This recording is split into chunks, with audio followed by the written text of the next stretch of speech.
Hello guys, कैसे हो आप लोग। देखो, पिछले वीडियो में हम लोगों ने जो प्रकाश संश्लेषण था उसके बारे में हम लोग बात कर रहे थे। प्रकाश संश्लेषण के वर्णकों के बारे में हम लोगों ने बात कर ली थी। क्लोरोफिल अणु जो था उसकी संरचना के बारे में अध्ययन कर लिया था। हरित लवक की संरचना के बारे में अध्ययन कर लिया था। आज बात करते हैं कि जो प्रकाश जो होता है उस प्रकाश का उपयोग पौधे किस प्रकार करते हैं। यानी कुल मिला के सीधी सादी बात आती है कि प्रकाश की जो प्रकृति होती है वो कैसे होती है। तो आज का हमारा टॉपिक स्टार्ट करते हैं। प्रकाश की प्रकृति। अब प्रकाश की प्रकृति की बात करें तो सबसे पहली चीज जो हमारे सामने आती है कि जो प्रकाश जो होता है वो विद्युत चुंबकीय तरंग के रूप में होता है। यानी प्रकाश एक प्रकार से विद्युत चुंबकीय विकिरण या तरंग के रूप में पाया जाता है। अब विद्युत चुंबकीय तरंग का मतलब ये होता है कि शृंग और गर्त में पाया जाता है। इस प्रकार से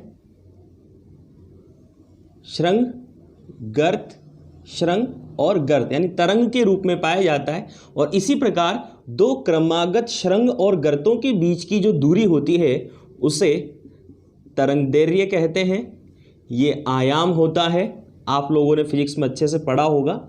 आगे अगर हम लोग बात करें तो जो तरंगदैर्घ्य जो होती है वो ऊर्जा के व्युत्क्रमानुपाती होती है। यानी तरंग की जो ऊर्जा होती है उसके व्युत्क्रमानुपाती तरंगदैर्घ्य होती है।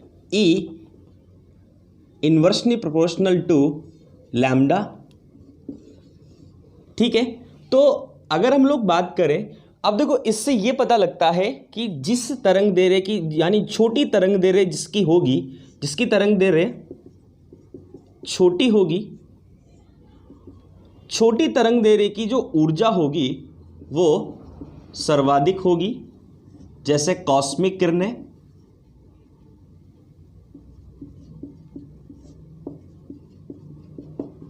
और जिसकी तरंगदैर्घ्य बड़ी होगी उसकी जो ऊर्जा होगी वो कम होगी। जैसे रेडियो एक्टिव विकिरण।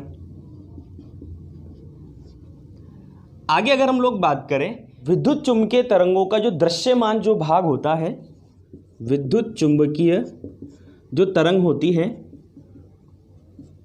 उसका दृश्यमान जो भाग होता है, ये दृश्यमान भाग ही प्रकाश या दृश्यमान स्पेक्ट्रम कहलाता है। और इस दृश्यमान स्पेक्ट्रम की अगर परास की बात करें तो वो 390 से 760 नैनोमीटर होती है। ठीक है, आगे अगर हम लोग बात करें, ये जो दृश्यमान स्पेक्ट्रम जो होता है या जो प्रकाश होता है वो 7 रंगों में विभक्त होता है और प्रत्येक रंग की एक विशेष प्रकार की तरंगदैर्घ्य होती है। यानी उस तरंगदैर्घ्य का मान प्रत्येक रंग के लिए अलग अलग प्रकार का होता है। लाल रंग का जो प्रकाश होता है उस लाल रंग के प्रकाश में सर्वाधिक तरंगदैर्घ्य होती है और लाल रंग का जो प्रकाश होता है उसकी सर्वाधिक तरंगदैर्घ्य होती है। इसकी तरंगदैर्घ्य का मान 660 से 780 नैनोमीटर होता है।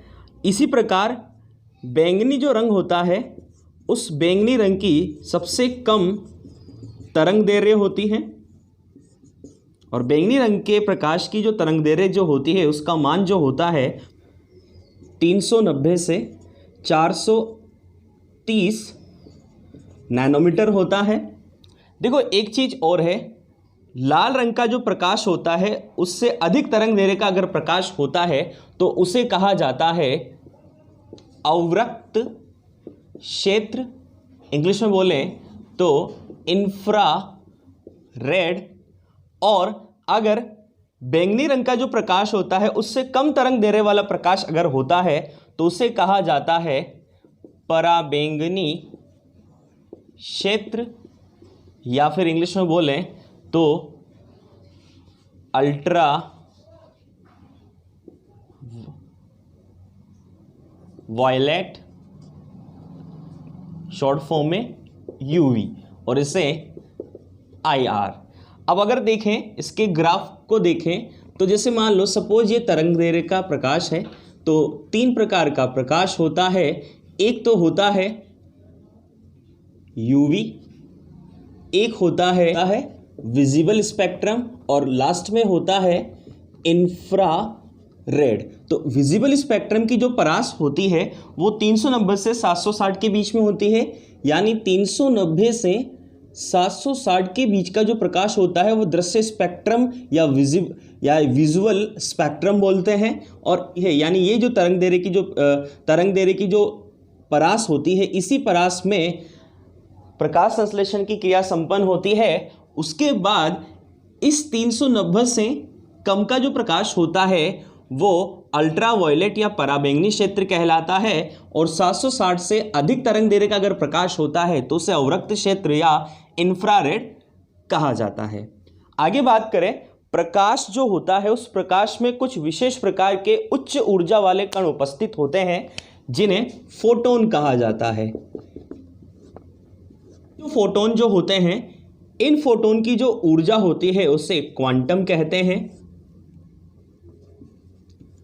अब एक चीज आप लोगों को ध्यान रखनी है कि प्रकाश संश्लेषण की क्रिया में CO2 के एक अणु के अपचयन के लिए लगभग 8 फोटोन की आवश्यकता होती है, जिसे क्वांटम आवश्यकता कहते हैं। और यही क्वांटम या फोटोन जो होता है उसकी उपस्थिति में ऑक्सीजन का जो उत्पादन होता है उसे कहा जाता है क्वांटम उत्पादन। ठीक है, एक चीज और आप लोगों को ध्यान रखनी है कि सर्वाधिक प्रकाश संश्लेषण की जो क्रिया होती है वो नीले लाल रंग के प्रकाश में होती है, और हरे रंग के प्रकाश में प्रकाश संश्लेषण की क्रिया शून्य रहती है, यानी प्रकाश संश्लेषण क्रिया हरे रंग के प्रकाश में नहीं होती है। इसका रीजन आप लोगों को मुझे बताना है कि हरे रंग के प्रकाश जो होता है उसमें प्रकाश संश्लेषण की क्रिया क्यों नहीं होती।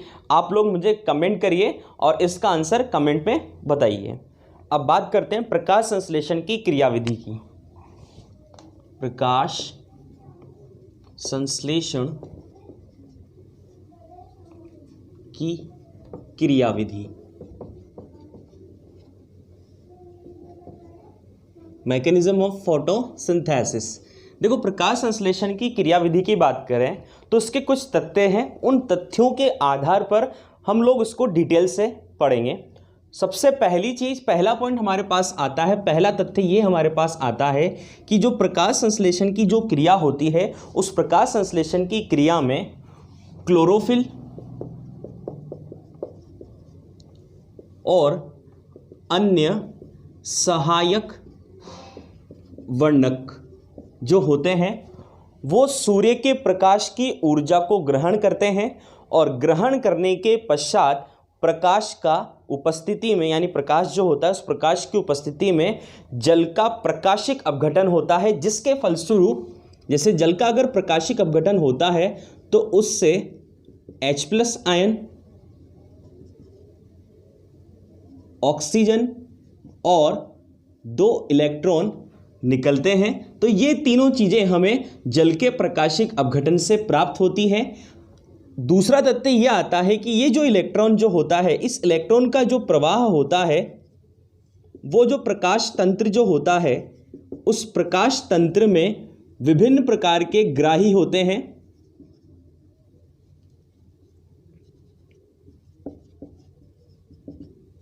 इन विभिन्न प्रकार के जो ग्राही होते हैं उन ग्राहियों से इन इलेक्ट्रॉन का प्रवाह होता है, जिससे ATP और NADPH2। एक चीज का ध्यान रखना, जब प्रकाश संश्लेषण की बात करेंगे तब तो NADPH2 पढ़ेंगे, लेकिन अगर श्वसन जब चैप्टर पढ़ेंगे तो श्वसन में आप लोगों के सामने ओनली NADH2 आएगा।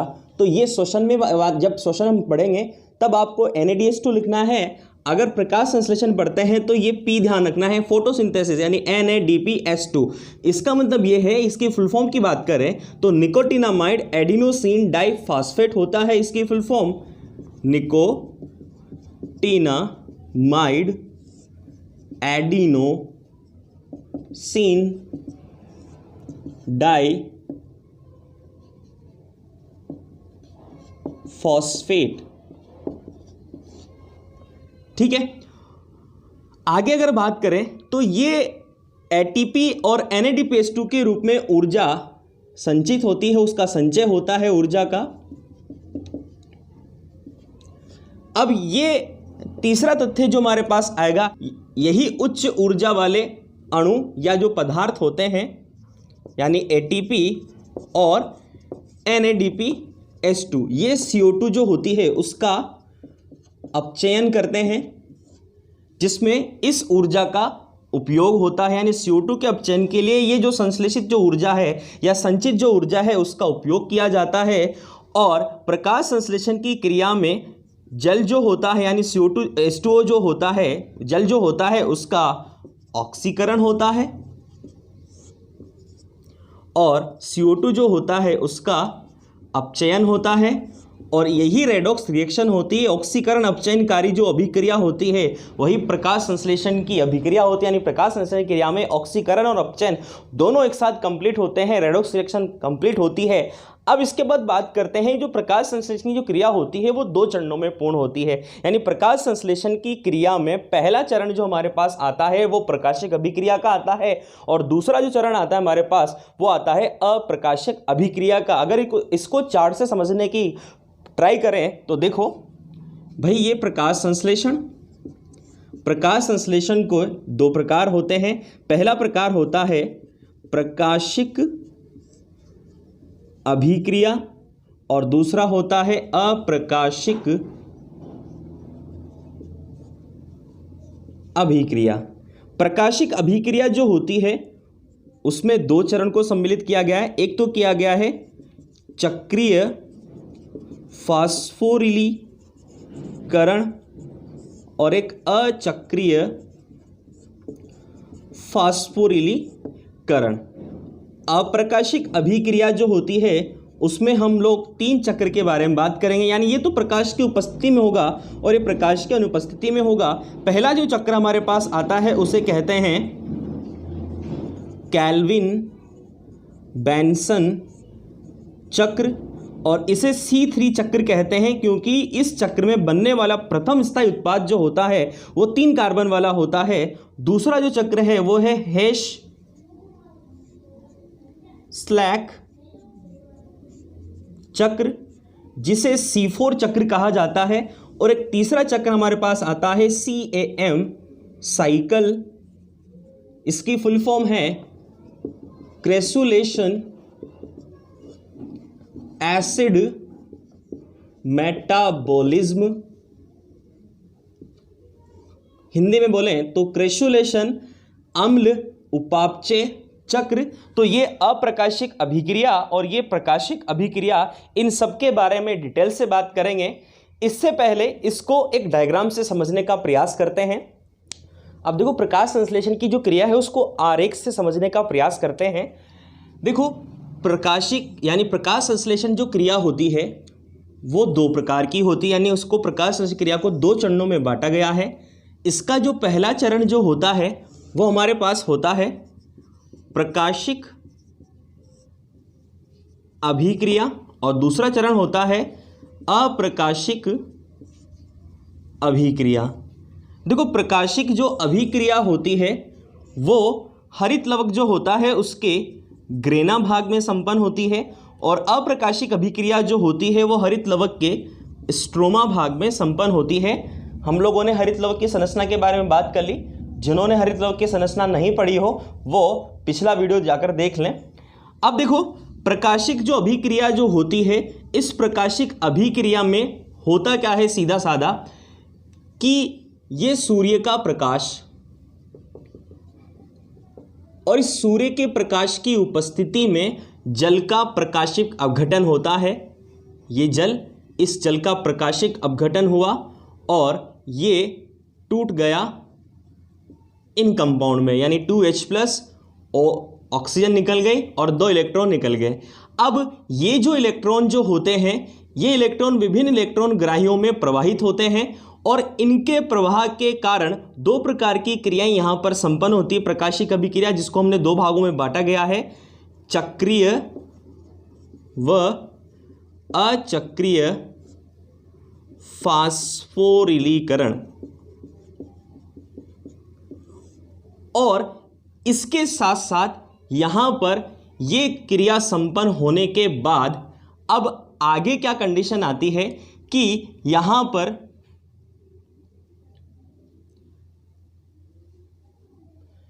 विशेष प्रकार की, देखो इसके बाद आगे क्या होता है कि चक्रीय और अचक्रीय प्रकाश फास्फोरिलीकरण के फलस्वरूप दो चीजें यहां पर बनती है।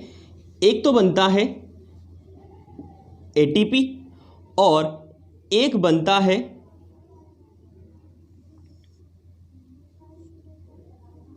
NADPH2। तो ATP और NADPH2 का निर्माण होगा। ये दोनों जो ऊर्जाएं होती हैं, यानी ये दोनों जो ऊर्जा के रूप में जो पदार्थ होते हैं, अणु होते हैं, वो प्रवेश करते हैं अप्रकाशिक अभिक्रिया में। और अप्रकाशिक अभिक्रिया में होता क्या है, सबसे पहली चीज तो ये होती है कि अप्रकाशिक अभिक्रिया में मैंने आप लोगों को 3 चक्र बताए थे, उसमें से सबसे महत्वपूर्ण जो चक्र होता है, जो ज्यादातर पादपों में पाया जाता है, वो पाया जाता है कैल्विन बेंसन चक्र। ये देखो इंट्रोडक्शन है, आप लोगों को धीरे धीरे जैसे जैसे हम लोग आगे बढ़ते जाएंगे, डिटेल से बात करते जाएंगे, आप लोगों के दिमाग में सारी चीज क्लियर हो जाएगी कि प्रकाश संश्लेषण क्रिया कैसे संपन्न होती है।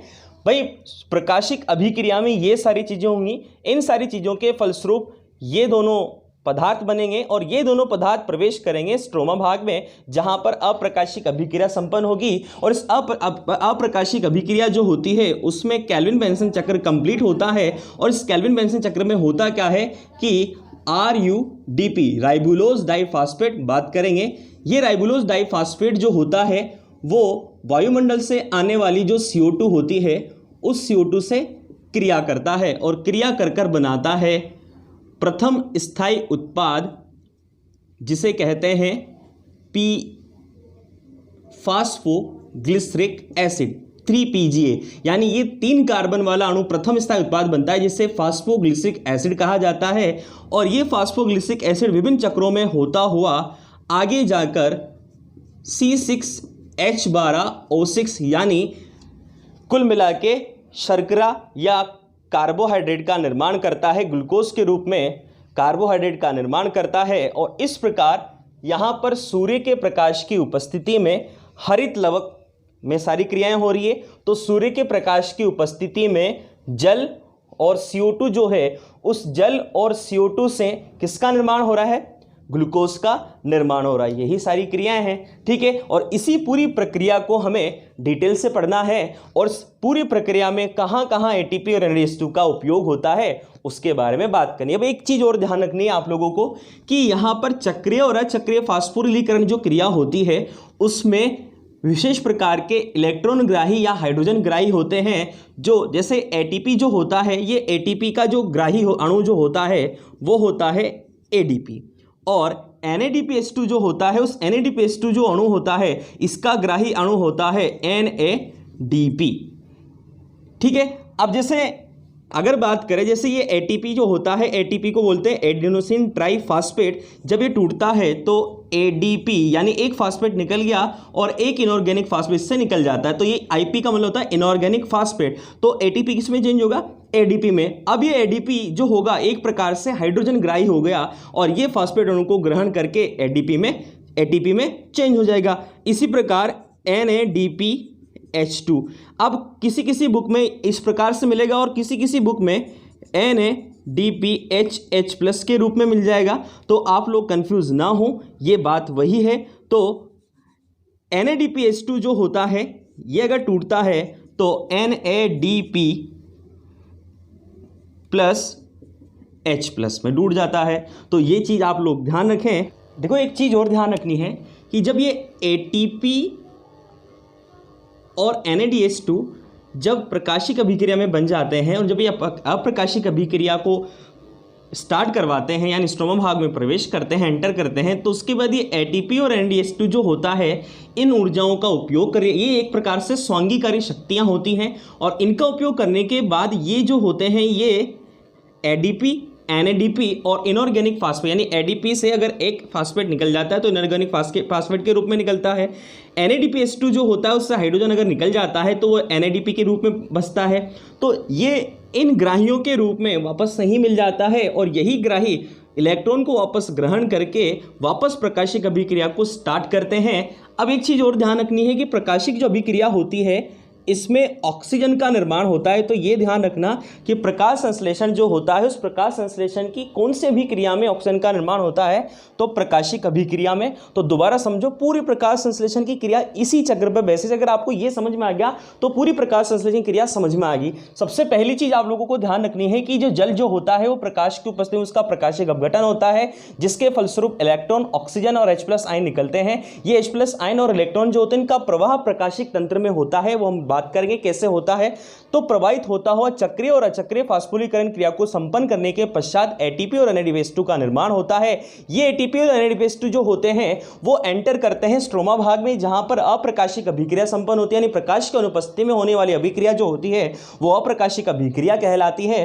अप्रकाशिक अभिक्रिया में होता क्या है, सबसे पहला मेन चक्र जो होता है जो ज्यादातर पादपों में पाया जाता है वो पाया जाता है केल्विन बेंसन चक्र। और इस केल्विन बेंसन चक्र में बनने वाला प्रथम स्थायी उत्पाद 3 कार्बन वाला होता है, इसलिए इसे C3 चक्र भी कहा जाता है। तो सबसे पहले राइबुलोज डाइफास्फेट जो होता है उस राइबुलोज डाइफास्फेट से CO2 क्रिया करता है। CO2 को वातावरण से, वायुमंडल से ग्रहण किया जाता है और यह ग्रहण करके प्रथम स्थायी उत्पाद 3PGA का निर्माण करता है, यानी 3 कार्बन वाले फास्फोग्लिसरिक एसिड का निर्माण करता है। और इसके पश्चात ग्लूकोज का निर्माण हो जाता है, यानी अप्रकाशिक अभिक्रिया में ग्लूकोज का निर्माण होता है, CO2 उपयोग की जाती है और प्रकाशिक अभिक्रिया में H2O का सूर्य के प्रकाश की उपस्थिति में प्रकाशिक जल अपघटन होता है और ऑक्सीजन का निर्माण होता है। तो ये सारी बातें थी। अब इन प्रकाशिक और अप्रकाशिक अभिक्रिया को डिटेल से बात करते हैं। सबसे पहले बात करते हैं प्रकाशिक अभिक्रिया की। अब देखो, प्रकाशिक और अप्रकाशिक अभिक्रिया के अगर अंतर की बात करें तो जैसे देखो, ये तो है प्रकाशिक अभिक्रिया और ये है अप्रकाशिक अभिक्रिया। देखो, प्रकाशिक अभिक्रिया में पहली चीज तो ये कि इस प्रकाशिक अभिक्रिया के बारे में, यानी इसका प्रतिपादक अगर बात करें, प्रतिपादक, तो प्रतिपादक की बात करें तो इस अभिक्रिया के बारे में सबसे पहले रॉबर्ट हिल ने बताया, इसीलिए इसे हिल रिएक्शन भी कहा जाता है। और इसका प्रतिपादक, अप्रकाशिक अभिक्रिया का प्रतिपादक है ब्लैक मैन। देखो, अप्रकाश अंधेरा, डार्क का मतलब ब्लैक, तो ब्लैकमैन ने जो था उन्होंने अप्रकाशिक अभिक्रिया के बारे में बताया। उसके बाद बात करें प्रकाश की उपस्थिति, यानी प्रकाशिक अभिक्रिया प्रकाश की उपस्थिति में होती है और यह अनुपस्थिति, यानी प्रकाश की उपस्थिति में नहीं होती, अनुपस्थिति में होती है। प्रकाशिक जो अभिक्रिया होती है वो जो हरित लवक का कौन से भाग में संपन्न होती है, तो हरित लवक का जो स्थल होता है, हरित लवक का स्थल, तो प्रकाशिक अभिक्रिया जो संपन्न होती है वो होती है ग्रेना भाग में और ये होती है स्ट्रोमा भाग में संपन्न।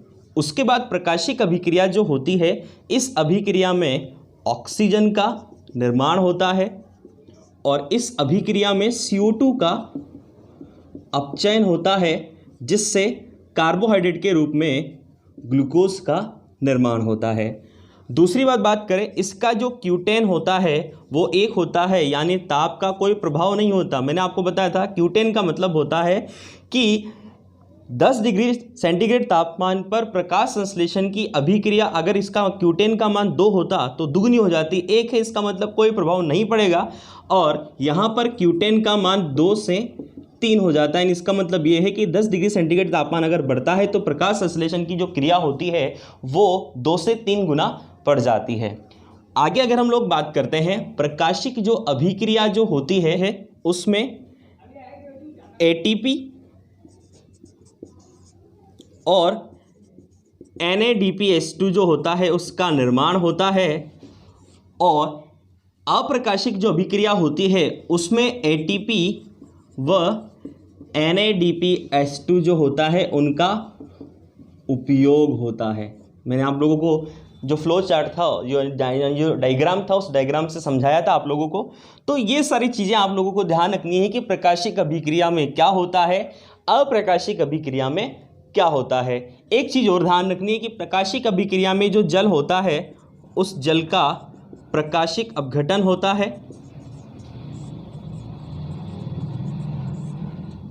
और यहाँ पर जल का प्रकाशिक अपघटन नहीं होता। तो ऐसे बहुत सारे अंतर जब आप लोग इनको डिटेल से पढ़ लोगे तो आप खुद ही लिख सकते हो। तो अब सबसे पहले बात करते हैं कि जो प्रकाशिक अभिक्रिया जो होती है वो किस प्रकार कंप्लीट होती है, इसके बारे में डिटेल से बात करते हैं। अब बात करते हैं प्रकाशिक अभिक्रिया की। देखो ये प्रकाशिक अभिक्रिया जिसके बारे में रॉबर्ट हिल ने सबसे पहले बताया था, तो उसे हिल रिएक्शन भी कहते हैं। अब प्रकाशिक अभिक्रिया जो होती है वो निम्न चरणों में संपन्न होती है। पहला जो पॉइंट हमारे पास आएगा वो आएगा प्रकाश का अवशोषण व क्लोरोफिल का उत्तेजित होना। देखो उसमें होगा क्या, प्रकाश की विद्युत चुम्बकीय जो तरंगे होती हैं उनका ऊर्जा के पैकेट या क्वांटा के रूप में पौधे अवशोषण करते हैं, जिसकी वजह से उस ऊर्जा या फोटोन को जब अवशोषित किया जाता है तो क्लोरोफिल अणु जो होता है वो एक्साइट हो जाता है, उत्तेजित हो जाता है, और ये क्लोरोफिल अणु उत्तेजित होकर इलेक्ट्रॉन का निष्कासन प्रारंभ करता है। ये तो हो गया पहला बात। अब दूसरी बात है जल का प्रकाशिक अपघटन। अब देखो जल के प्रकाशिक अपघटन की बात करें तो प्रकाश का अवशोषण करने के पश्चात यानी विद्युत चुम्बकीय तरंग के रूप में क्वांटा या फोटोन को ग्रहण करने के पश्चात जो क्लोरोफिल अणु जो होता है वो उत्तेजित हो जाता है। उत्तेजित होने के साथ साथ प्रकाश की उपस्थिति में जल का प्रकाशिक अपघटन होता है, जिसके फलस्वरूप ऑक्सीजन जो होती है वो निष्कासित होती है।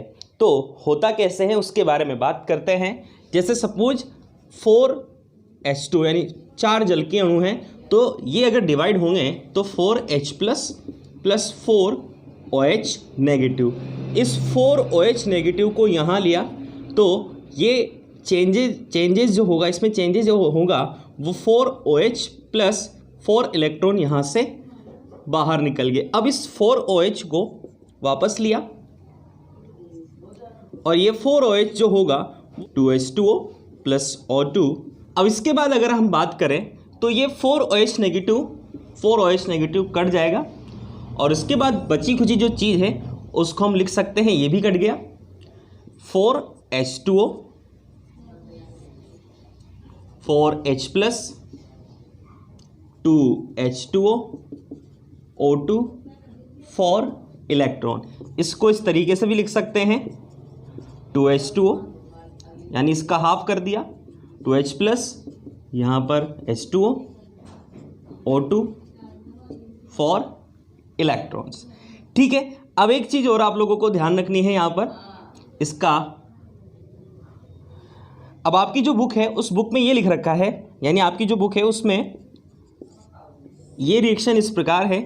देखो ये जो पूरी रिएक्शन होती है वो मैग्नीज और क्लोराइड आयन की प्रेजेंस में होती है। तो यहाँ पर 2H प्लस हाफ O2 और 2 इलेक्ट्रॉन।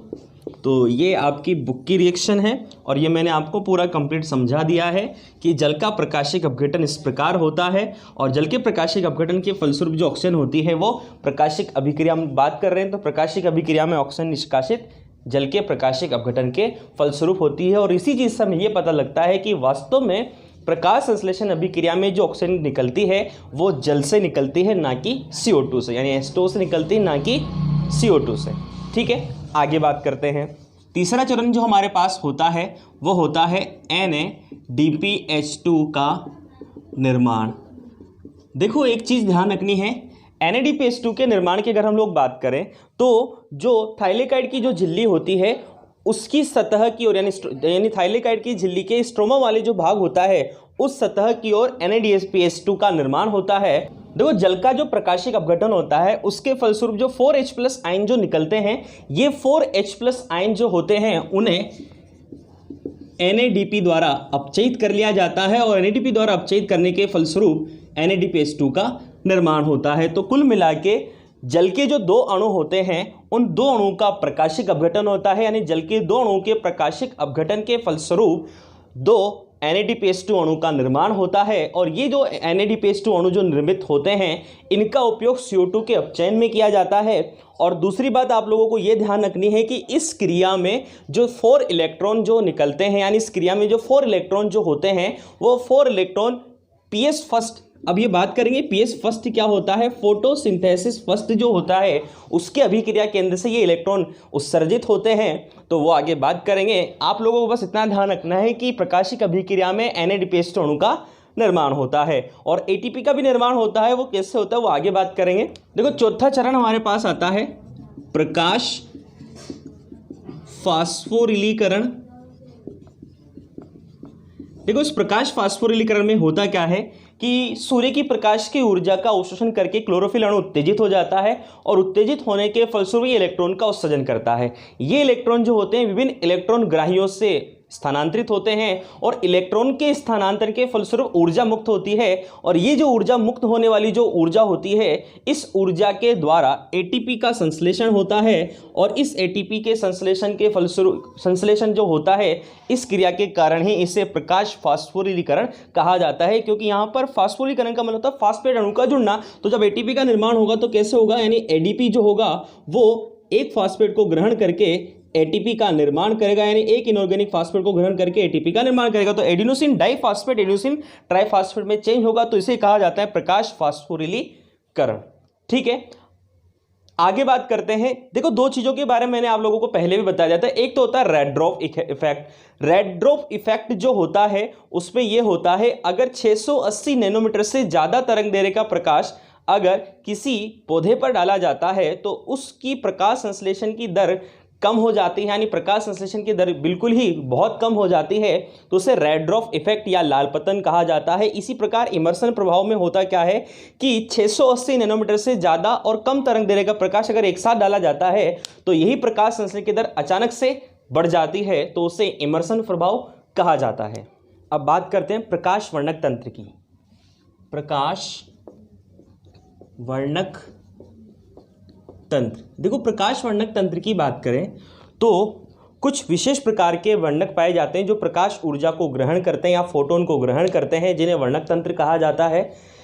बहुत सारे वर्णक जो होते हैं वो आपस में मिलकर वर्णक तंत्र का निर्माण करते हैं, यानी वर्णक तंत्रों का व्यवस्थित होना ही वर्णक तंत्र कहलाता है। 300 से 400 वर्णक आपस में मिलकर वर्णक तंत्र का निर्माण करते हैं और मुख्य वर्णक क्लोरोफिल अणु होता है और कुछ अन्य सहायक वर्णक होते हैं। अगर हम लोग बात करें तो क्लोरोफिल अणु जो होता है, उस क्लोरोफिल अणु जो होता है, विभिन्न प्रकार के क्लोरोफिल अणु जो होते हैं वो वर्णक अणु के रूप में काम करते हैं और विभिन्न प्रकार के वर्णक अणु जो होते हैं वो प्रकाश ऊर्जा को ग्रहण करते हैं। अब मुख्यतः प्रकाश संश्लेषण के लिए दो प्रमुख श्वसन वर्णक होते हैं, दो प्रमुख वर्णक प्रकाश वर्णक तंत्र के रूप में काम करते हैं और वो हैं दो प्रकार के। एक तो है PS फर्स्ट और एक है PS सेकेंड। देखो PS फर्स्ट और PS सेकेंड जो होता है, ये PS फर्स्ट जो होता है 700 PS फर्स्ट जो होता है वो 700 नैनोमीटर की तरंग दैर्ध्य को ग्रहण करता है और PS सेकेंड जो होता है वो 680 नैनोमीटर की तरंग दैर्ध्य को ग्रहण करता है। हम लोगों को ये ध्यान रखना है कि प्रमुख वर्णक तंत्र जो होता है उसमें एक तो मुख्य अभिक्रिया केंद्र होता है और यह अभिक्रिया केंद्र ही मुख्य वर्णक होता है और उससे रिलेटेड कुछ अन्य सहायक वर्णक होते हैं जो फोटोन को ग्रहण करके अभिक्रिया केंद्र तक पहुंचाने का कार्य करते हैं। सबसे पहले बात करते हैं PS फर्स्ट या P700 की। PS फर्स्ट या फिर इसको बोलते हैं P700। देखो PS फर्स्ट या P700 की संरचना की अगर हम लोग बात करते हैं तो इसकी जो संरचना होती है उसमें एक तो होता है अभिक्रिया केंद्र P700 और ये इलेक्ट्रॉन को ग्रहण करता है, लेकिन इससे पहले कुछ सहायक वर्णक पाए जाते हैं।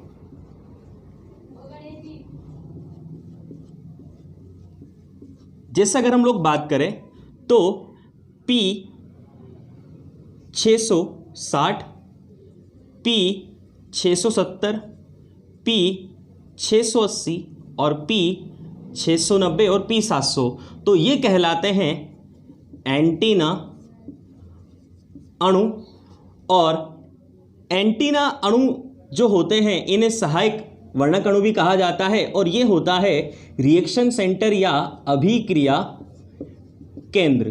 तो फोटोन जो होती हैं उन फोटोन को सबसे पहले एंटीना अणु ग्रहण करते हैं, एंटीना अणु इसको अभिक्रिया केंद्र को ट्रांसफर करते हैं और अभिक्रिया केंद्र जो होता है उत्तेजित होकर 2 इलेक्ट्रॉन का उत्सर्जन करता है। इसी प्रकार इस पीएस फर्स्ट जो होता है, इस पीएस फर्स्ट जो होता है उसके साथ साथ कुछ कैरोटिनॉइड्स भी पाए जाते हैं। इसी प्रकार पीएस सेकेंड होता है। बस पीएस सेकेंड में जो अभिक्रिया केंद्र होता है वो 680 नैनोमीटर की तरंग दैर्ध्य को ग्रहण करता है और यहाँ पर अभिक्रिया केंद्र 700 नैनोमीटर की तरंग दैर्ध्य को ग्रहण करता है। वही एंटीना अणु इसमें पाए जाते हैं।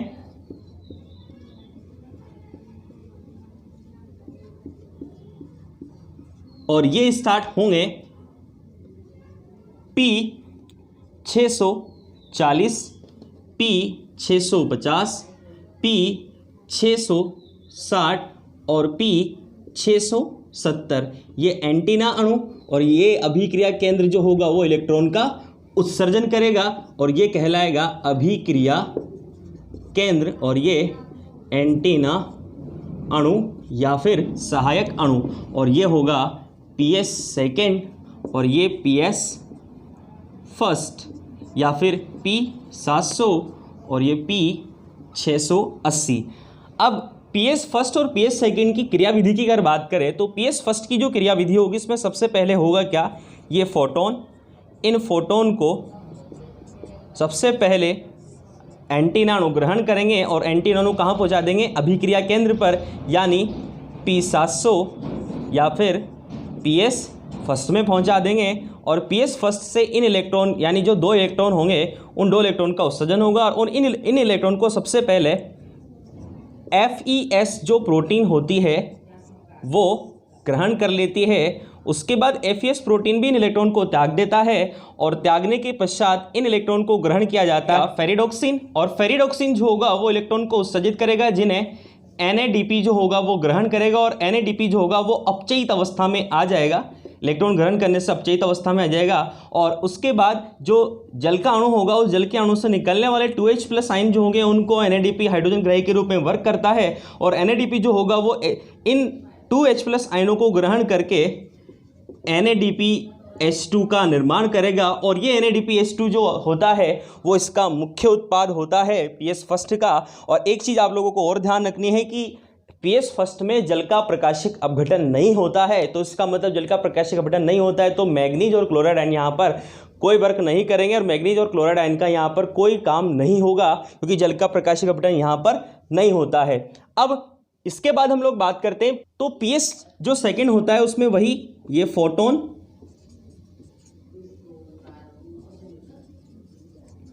को ग्रहण कौन करेगा, पीएस सेकेंड, जिसे P 680 कहते हैं। P 680 जो होगा वो इलेक्ट्रॉन को ट्रांसफर करेगा और इन इलेक्ट्रॉन को सबसे पहले फियोफाइटिन ग्रहण करेगा।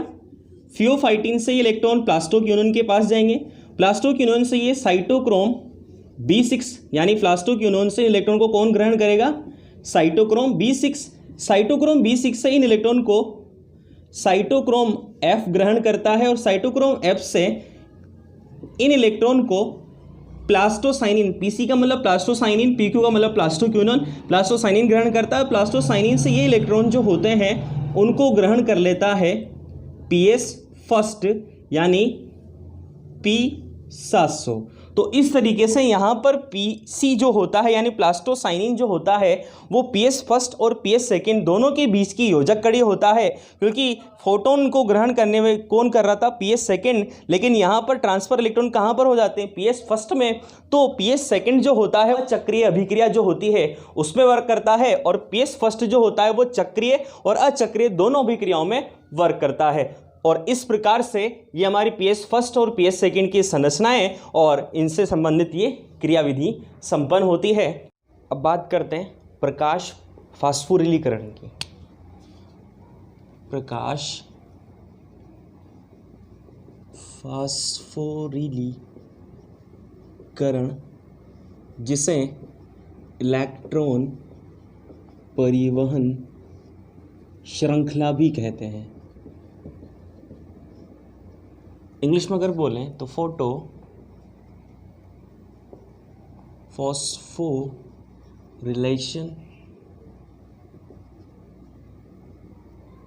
Electron transport chain, short form में ETC। तो देखो, प्रकाश फास्फोरिलीकरण या इलेक्ट्रॉन परिवहन श्रृंखला की अगर हम लोग बात करें तो सीधी सादी बात यह आती है कि जब सूर्य का प्रकाश जब किसी पौधे की पत्ती पर पड़ता है तो पौधे की पत्तियों की मेसोफिल जो टिश्यूज़ होते हैं उनमें प्रेजेंट जो क्लोरोफिल जो होता है वो उत्तेजित हो जाता है, यानी प्रकाश ऊर्जा को ग्रहण करके वो एक्साइट हो जाता है, एक्साइट होकर इलेक्ट्रॉन का उत्सर्जन करता है। और ये इलेक्ट्रॉन जो होते हैं वो विभिन्न इलेक्ट्रॉन ग्राही जो होते हैं उनके द्वारा ग्रहण किया जाता है। तो क्रमबद्ध तरीके से इलेक्ट्रॉन का स्थानांतरण एक ग्राही से दूसरी ग्राही में होता जाता है, और जब दो इलेक्ट्रॉन ग्राही के बीच में जो ऊर्जा का अंतर होता है उतनी ही ऊर्जा उसमें मुक्त होती है, और इस मुक्त ऊर्जा से ATP का निर्माण होता है। तो सीधा साधा मतलब ये होता है कि अगर ADP जो होगा उससे एक इनऑर्गेनिक फास्फेट जुड़ जाता है तो ATP का निर्माण होता है, यानी ADP से ATP के संश्लेषण की प्रक्रिया, निर्माण की प्रक्रिया ही क्या कहलाती है? प्रकाश की उपस्थिति में फास्फोरिलीकरण, यानी प्रकाश की उपस्थिति में होने वाला फास्फेटीकरण या प्रकाश फास्फोरिलीकरण ही कहलाता है इलेक्ट्रॉन परिवहन श्रृंखला या प्रकाश फास्फोरिलीकरण। आया होगा आप लोगों को समझ में। आगे हम लोग बात करते हैं, अब ये जो प्रकाश फास्फोरिलीकरण जो होता है इसमें ATP का फॉर्मेशन होता है, यानी फास्फेट समूह जुड़ता है, इसलिए इसे फास्फेटीकरण कहा जाता है। अब ये जो प्रक्रिया होती है दो प्रकार से संपन्न होती है। पहली जो प्रक्रिया हमारे पास आती है वो आती है चक्रीय फास्फोरिलीकरण, इंग्लिश में अगर बोले तो साइक्लिक फास्फोरिलीकरण। अब चक्रीय फास्फोरिलीकरण के बारे में आप लोगों को ध्यान रखना है कि इस चक्रीय फास्फोरिलीकरण में पहली चीज़ तो PS फर्स्ट भाग लेता है, यानी P700 भाग लेता है। दूसरी बात, इसमें जल का प्रकाशिक अपघटन नहीं होता। अगली बात आपको ध्यान रखनी है, इसमें ATP का संश्लेषण होता है, और ये चक्रीय फास्फोरिलीकरण जो होता है इसमें इलेक्ट्रॉन का ट्रांसफ़र PS फर्स्ट से होता हो वापस इलेक्ट्रॉन में ही वापस पुनः आ जाता है, इसलिए इसे कहा जाता है चक्रीय फास्फोरिलीकरण। इसको समझने का प्रयास करते हैं। भाई सबसे पहले तो PS फर्स्ट, जिसे हम लोग P700 भी बोलते हैं, वही फोटोन को ग्रहण करेगा। फोटोन को ग्रहण करने से ये इलेक्ट्रॉन का उत्सर्जन करेगा। अब इलेक्ट्रॉन का जब उत्सर्जन करेगा तो इन इलेक्ट्रॉन को सबसे पहले ग्रहण किया जाएगा FES प्रोटीन के द्वारा। FES प्रोटीन इनका स्थानांतरण, इन इलेक्ट्रॉन का स्थानांतरण फेरिडोक्सिन में कर देती है। फेरिडोक्सिन जो होगा वो वापस इन इलेक्ट्रॉन को स्थानांतरित करेगा साइटोक्रोम B6 में। साइटोक्रोम B6 जो होगा वो इलेक्ट्रॉन को स्थानांतरित करेगा साइटोक्रोम F में। जब साइटोक्रोम B6 जो होगा उससे जब इलेक्ट्रॉन साइटोक्रोम F में जाते हैं तो उस कंडीशन में ADP जो होगा उससे एक इनऑर्गेनिक फास्फेट जुड़ जाएगा और एक ATP अणु का निर्माण होगा। उसके बाद आगे बात करें, साइटोक्रोम B6 से साइटोक्रोम F में इलेक्ट्रॉन स्थानांतरित हो गए। साइटोक्रोम F से इलेक्ट्रॉन जो होंगे वो प्लास्टोसाइनिन के पास जाते हैं, और प्लास्टोसाइनिन से इलेक्ट्रॉन को वापस कौन ग्रहण कर लेता है? PS first. तो ये कहलाता है चक्रीय प्रकाश फास्फोरिलीकरण। ठीक है, ये तो चक्रीय प्रकाश फास्फोरिलीकरण के बारे में बात। अब चक्रीय प्रकाश फास्फोरिलीकरण जो है उसके बाद अगला जो फास्फोरिलीकरण की प्रक्रिया जो आती है वो आती है अचक्रीय प्रकाश फास्फोरिलीकरण। देखो अचक्रीय प्रकाश फास्फोरिलीकरण जो होगा इसमें PS फर्स्ट के साथ साथ PS सेकंड भी भाग लेता है, यानी P700 के साथ साथ P680 भी भाग लेता है। ठीक है, और दूसरी बात, इसमें जल का प्रकाशिक अपघटन होता है और इस प्रक्रिया में ATP जो होगा उसके साथ साथ NADPH2 का भी निर्माण होता है। अचक्रीय प्रकाश फास्फोरिलीकरण जो होता है उसे जेड स्कीम के नाम से भी जानते हैं, क्योंकि इसमें जब चक्र हम बढ़ेंगे तो उसमें क्रमबद्ध तरीके से जेड शेप में एक चार्ट बनता है। तो उसके बारे में बात करते हैं, चलिए स्टार्ट करते हैं। सबसे पहले होता क्या है, ये PS सेकंड जिसे P680 कहा जाता है, ये फोटोन को ग्रहण करता है। फोटोन को ग्रहण करने के पश्चात ये इलेक्ट्रॉन का स्थानांतरण करता है और इलेक्ट्रॉन को सबसे पहले ग्रहण किया जाता है फियोफाइटिन के द्वारा। फियोफाइटिन से ये जो इलेक्ट्रॉन जो होते हैं उनको, यानी फियोफाइटिन जो होगा, फियोफाइटिन से ये जो इलेक्ट्रॉन होते हैं वो ट्रांसफ़र होते हैं प्लास्टोक्यूनोन के पास। प्लास्टोक्यूनोन जो होता है उससे ये जो इलेक्ट्रॉन जो होते हैं वो ट्रांसफ़र होते हैं साइटोक्रोम B6 के पास। साइटोक्रोम B6 से ये जो इलेक्ट्रॉन होते हैं वो जाते हैं साइटोक्रोम F के पास, और इस कंडीशन में आप लोगों को पता है ADP जो होगा उससे IP रिएक्ट करेगा और बनाएगा ATP। साइटोक्रोम F से ये जो इलेक्ट्रॉन होंगे वो जाएंगे प्लास्टोसाइनिन के पास, और प्लास्टोसाइनिन से इलेक्ट्रॉन जो होंगे वो जाते हैं PS फर्स्ट के पास, जिसे हम लोग बोलते हैं P700। P700 इलेक्ट्रॉन जो होगा उनको ट्रांसफ़र करेगा FES प्रोटीन के पास। FES प्रोटीन से ये जो इलेक्ट्रॉन होंगे वो ट्रांसफ़र होंगे फेरिडोक्सिन के पास, और फेरिडोक्सिन से ये जो इलेक्ट्रॉन होंगे उन इलेक्ट्रॉन को ग्रहण कर लेगा NADP, और NADP जो होगा वो NADP नेगेटिव में चेंज हो जाएगा, यानी ये अपचयित कंडीशन में आ जाता है। उसके बाद हमें पता है कि जो PS सेकेंड होता है उस PS सेकेंड की कंडीशन में जल का प्रकाशिक अपघटन होता है। तो जल के प्रकाशिक अपघटन जो होगा उसमें 2H plus H2O plus half O2 plus 2 electron.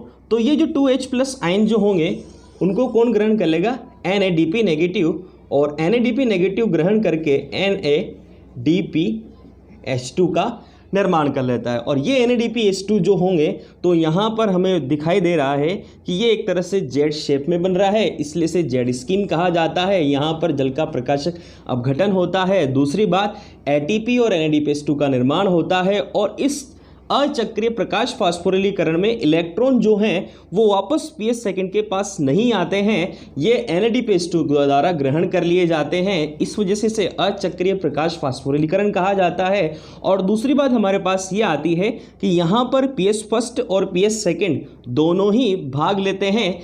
तो ये हमारा चक्रीय और अचक्रीय फास्फोरिलीकरण। एक चीज़ और आप लोगों को ध्यान रखनी है, यहाँ पर ATP जो होता है वो तो हमारे पास स्वांगीकारी शक्ति है, और NADPH2 जो है वो अपचायक शक्ति है। अब देखो, स्वांगीकारी शक्ति और अपचायी दोनों जो ATP और NADPH2 जो होते हैं इनका उपयोग अप्रकाशिक अभिक्रिया यानी डार्क रिएक्शन जो होती है उसमें किया जाता है। और डार्क रिएक्शन में कहाँ पर किया जाता है, CO2 के अपचयन के द्वारा ग्लूकोज जो होता है यानी ग्लूकोज के निर्माण में यानी कार्बोहाइड्रेट के निर्माण में इसका उपयोग किया जाता है। तो कुल मिला के आप लोगों को ध्यान रखना है कि प्रकाश संश्लेषण की जो आपने डेफिनेशन पढ़ी थी और डेफिनेशन के साथ साथ जो आपने रिएक्शन पढ़ी थी तो उसमें ध्यान रखना है आप लोगों को। मैंने एक डायग्राम से बनाने का भी प्रयास किया था, यानी डायग्राम से आप लोगों को समझाने का प्रयास किया था कि आप लोगों को ये ध्यान रखना है कि प्रकाशिक अभिक्रिया जो होती है उसमें सूर्य के प्रकाश की उपस्थिति में जल का प्रकाशिक अपघटन होता है, जिसके फलस्वरूप होने वाली जो मुक्त ऊर्जा होती है उस मुक्त ऊर्जा के फलस्वरूप एटीपी और NADPH2 का निर्माण होता है। और ये एटीपी और NADPH2 जो होते हैं ये दोनों जो होते हैं वो अप्रकाशिक अभिक्रिया में प्रवेश करके CO2 का अपचयन करते हैं और कार्बोहाइड्रेट या ग्लूकोज का निर्माण करते हैं। दूसरी बात, एक चीज़ और आप लोगों को ध्यान रखनी है, इसी प्रकाशिक अभिक्रिया में ऑक्सीजन मुक्त होती है, ठीक है। तो ऑक्सीजन का निष्कासन भी इसी प्रकाशिक अभिक्रिया में होता है। देखो एक चीज़ और है, वाटर से जो इलेक्ट्रॉन निकलते हैं ना, ये इलेक्ट्रॉन जो होते हैं ये उत्तेजित जो क्लोरोफिल होता है, यानी जो प्रकाश जो होता है उस प्रकाश ऊर्जा को ग्रहण करके जो क्लोरोफिल उत्तेजित होता है तो उसको उदासीन करने के लिए काम आता है। तो ये इलेक्ट्रॉन जो होते हैं उनको क्लोरोफिल द्वारा ग्रहण कर लिया जाता है, जिससे वो उदासीन हो जाता है। तो प्रकाशिक अभिक्रिया में क्या क्या होता है वो आप लोगों को समझ में आ चुका है। अब हम लोग बात करेंगे नेक्स्ट टॉपिक के बारे में, जो है हमारा अप्रकाशिक अभिक्रिया, जिसे डार्क रिएक्शन भी कहा जाता है, जिसे ब्लैकमैन रिएक्शन भी कहा जाता है, क्योंकि ब्लैकमैन जो साइंटिस्ट था उन्होंने इसके बारे में सबसे पहले बताया था। तो चलिए उसके बारे में बात करते हैं।